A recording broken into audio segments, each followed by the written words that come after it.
이제 5월 모의고사 화작 세 번째 지문 들어가 보겠습니다.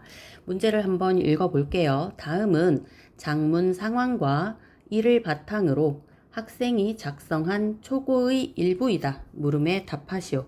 장문 상황은 지금 정해주고 있죠. 장문 상황 정해주고 있고 이 장문 상황을 바탕으로 해서 학생이 글을 썼대요. 글을 썼는데 완성본이 된 건 아니고, 그치? 아직 초고를 우리에게 보여주고 있습니다. 그러니까 어느 부분은 좀 수정이 되는 부분이 이제 보이겠죠. 그쵸? 그러면 장문 상황부터 한번 볼게요. 사운드스케이프 디자인을 통한 학교의 소리 환경 개선 방안을 다룬 글을 교지에 실으려 함이라고 되어 있어요. 그러면 이 장문 상황에서 우리가 얻어야 하는 내용들은 일단 낯선 용어인 사운드스케이프 디자인, 요것이 이 글의 중심 소재가 된다는 거, 그리고 학교의 소리 환경 개선 방안이 이 글의 주제가 되겠죠. 그쵸? 늘 다룬 글을 교지에 실으려 함. 교지에 이 글을 올린대요. 그러면 이 교지라고 하는 건 예상 독자를 우리가 알 수 있겠죠.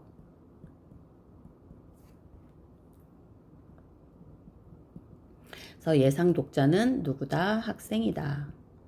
그래서 요 정도 우리가 알고 초고로 들어가 보겠습니다. 사운드스케이프 디자인은 소리를 공간의 성격을 만들어가는 핵심 요소로 보는 설계 방식이다. 처음에 어떻게 글이 시작이 되나요? 우리가 낯선 용어라고 했죠. 그 낯선 용어인 사운드스케이프 디자인에 대한 개념 설명으로 시작이 되고 있네요. 그쵸? 그래서 여기에서는 개념을 설명해 주고 있고, 그런데 뭐냐면 소리를 공간의 성격을 만들어가는 핵심 요소로 보는 설계 방식이래. 일단 이 디자인이니까 디자인은 설계 방식이다 이렇게 되는 거고, 그런데 어떤 설계 방식이야? 소리라고 하는 것을 굉장히 중요하게 여기는 거죠. 공간을 만들어 나가는 데 있어서 공간의 성격을 가장 이렇게 좌지우지하는 그러한 요소가 소리이다 라고 보는 방식이래요. 그래서 소리를 단순히 배경음으로만 보던 기존의 시각에서 벗어나 기존에는 지금까지는 소리라고 하는 것이 핵심 요소가 아니고 그냥 단순하게 배경음으로만 보았었는데 그거에서 벗어나 그리고 나서 조명을 배치할 때 어떤 조명을 어디에 설치할지 생각하는 것처럼 어떤 소리를 어떻게 배치할지를 고려하여 특정 공간의 소리 환경을 설계한다.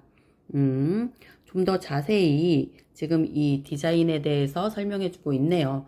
그런데 갑자기 조명 얘기가 나오죠. 이거는 조명 얘기를 하고 싶은 게 아니라 이 사운드스케이프 디자인이 어떠한 설계 방식인지를 좀 더 쉽게 설명해 주기 위해서 빗댄 표현이 나오는 거죠. 그쵸? 유추의 방법을 사용해서 우리가 이제 조명을 배치할 때 이 등은 식탁등으로 쓰면 더 좋겠다. 이 등은 좀 더 무드 있는 무드등으로 쓰면 좋겠다 해서 그거에 맞춰서 장소를 정해서 조명을 달잖아요.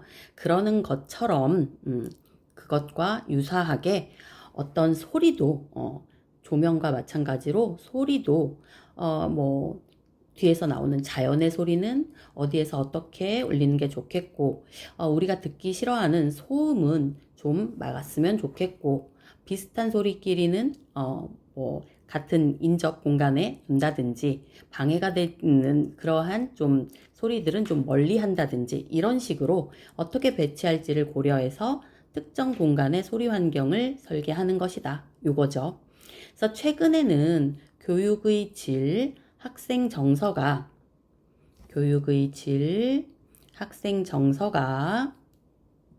소리 환경과 관련 있다는 인식이 확대되면서 이러한 이유로 이러한 근거로 이렇게 되는 거죠. 사운드스케이프 디자인의 관점에서 학교의 소리 환경을 개선해야 한다는 목소리가 힘을 얻고 있다. 그러니까 이러한 주장이 최근에 굉장히 힘을 얻고 있고 주장이 세지고 있는데 뭘 근거해서 이렇게 목소리에 힘이 들어가느냐 한다면 바로 이 부분, 교육의 질, 학생 정서가 소리 환경과 관련 있다는 인식, 그 인식이 바로 이 학교의 소리 환경을 개선해야 한다는 그 근거로서 사용이 되고 있는 거죠. 그래서 이것을 근거로 학교 소리 환경을 개선해야 한다는 목소리가 힘을 얻고 있다. 이러한 관점에서 학교 공간을 보면 몇 가지 문제점이 드러난다. 이러한 관점은 앞에서 말한 그 사운드스케이프 디자인을 통해서 지금 학교의 소리 환경을 개선해야 한다. 라는 그러한 관점에서 학교 공간을 보면 몇 가지 문제점이 드러난대요. 그래서 표지를 사용하고 있죠. 첫째, 그리고 둘째, 그리고 셋째. 이렇게 세 가지의 문제점을 병렬적으로 지금 보여주고 있는데요. 지금 첫 번째 문제는 뭔지 봅시다. 첫째, 공간을 배치할 때 소리 환경을 고려하지 않는 경우가 많다. 첫 번째 문제점은 소리 환경을 고려하지 않은 공간 배치가 되는 거지. 소리 환경의 성격이 다른 공간들이 서로 인접할 경우 각 공간은 제 역할을 다하지 못할 수도 있다. 이게 문제점이 되는 이유를 밝혀주고 있는 거죠. 왜 이게 문제가 되느냐? 그러면 서로 다른 성격의 소리가 인접해 있는 경우에 서로 제 역할을 못할 수도 있고 방해가 될 수도 있고 그렇다는 거죠. 가장 쉬운 설명 방법으로 예시를 들어서 그 상황을 설명해 주고 있습니다. 자습실과 휴게실을 인접 배치하면, 그러니까 자습실은 뭐 우리가 생각할 때 소리라는 게 없어야 되는 공간이겠죠. 그리고 휴게실은 어때요? 소리가 있어야 되는 공간이겠죠. 그런데 그 소리가 사실 소음 쪽에 가까운, 그치? 그러한 소리들이 나오는 곳이죠. 그런데 그 자습실과 휴게실을 인접 배치를 한다면, 가깝게 배치를 한다면 자습실의 학생들은 휴게실의 소음 때문에 방해를 받고, 그치? 자습실 쪽에 있는 학생들은 소음 때문에 공부가 안 되고, 휴게실에 있는 학생들은 자습실에 피해를 줄까봐 편하게 대화하지 못할 수 있다. 그쵸? 모두에게 지금 피해가 되는 거죠. 뭐 자습실 친구들한테만 피해가 되는 게 아니라 휴게실 친구들도 좀 휴게를 하고 싶은데, 그치? 좀 쉬고 싶은데 옆에 공부하는 친구들에게 어떤 피해를 주고 싶지 않으니까 제대로 쉬지 못하고 말도 못하고 이러한 상황이 생길 수 있다라는 거예요. 그래서 첫 번째 문제점 얘기했고요. 그 다음 둘째, 자연음을 경험할 기회가 부족하다. 두 번째 문제점은 학교에서는 자연음을 경험할 기회가 적대요. 자연음은 학생들의 산만함을 완화하고 스트레스 저항력을 높여주는 등 정서적 안정감을 주는 역할을 하는데, 왜 자연음이 이러한 역할을 하는지 뭐 근거는 나와 있지는 않네요. 그쵸?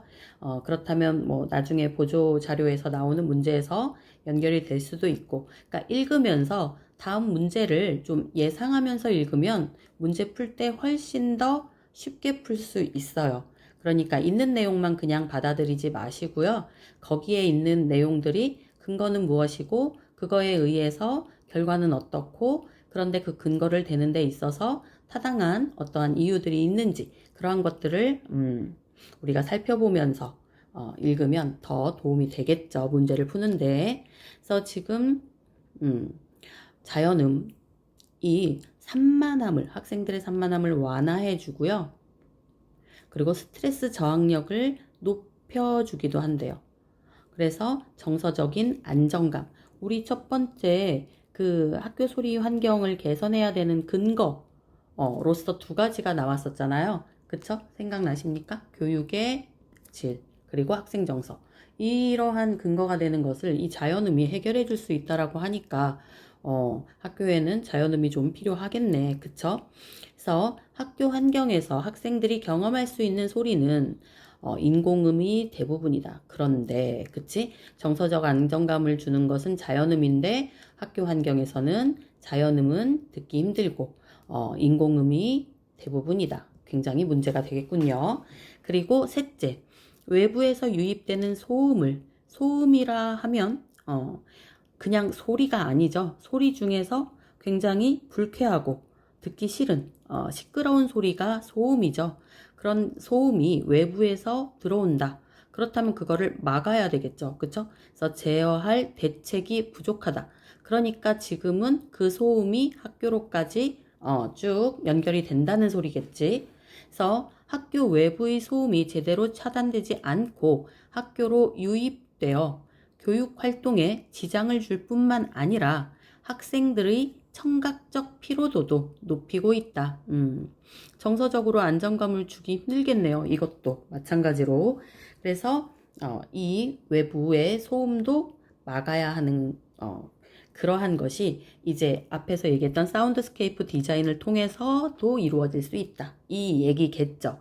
그래서 여기까지는 문제점을 언급하고 있었어요. 그래서 세 가지가 나왔고요. 이 세 가지를 해결하는 사실 이 작문 상황은 개선 방안을 다루기 때문에 문제점만 얘기해주면 아무 의미가 없죠. 그래서 문제점을 우선 다 언급한 후 해결하는 방안을 또 따로 보여주고 있어요. 문제점 제시하고 해결안 하고, 문제점 제시하고 해결안 하고, 이게 아니라 문제점 전부, 그 다음에 해결안 전부, 이렇게 보여주고 있다.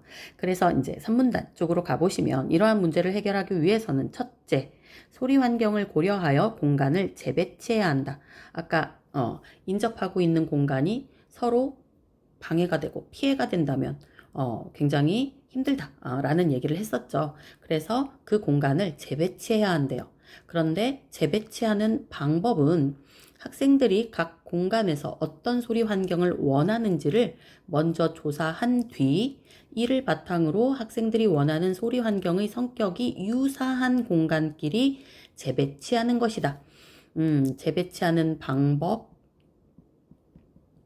방법을 과정을 통해서 보여주고 있네요. 그죠? 먼저 조사하고 그러한 뒤에 원하는 소리 환경 성격이 유사한 공간끼리 그래서 그 방법은 유사한 공간끼리 재배치해라. 요거였네. 그리고 둘째 해결 방안. 둘째는 공간 곳곳에서 자연음을 활용한 소리를 경험할 수 있게 해야 한다. 자연음에 대한 활용 얘기가 나오고 있네요. 그러니까 지금 학교에는 너무 인공음만 있다라고 했잖아요. 그러니까 자연음을 유입하자. 뭐 이거겠죠. 그래서 어떻게 유입하냐. 복도의 특정 구역에 일단 장소는 복도에서 울리면 좋겠다라고 하나의 예를 들고 있는 거죠.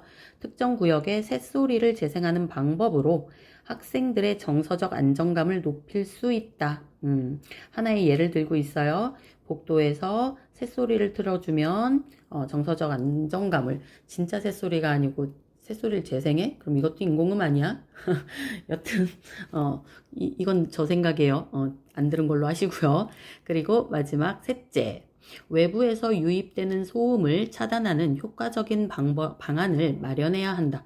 그쵸? 외부의 소음을 차단해야 되겠죠? 그 방안을 마련해야 되는데 그러한 방법으로서 또 하나의 예를 들고 있는 거예요.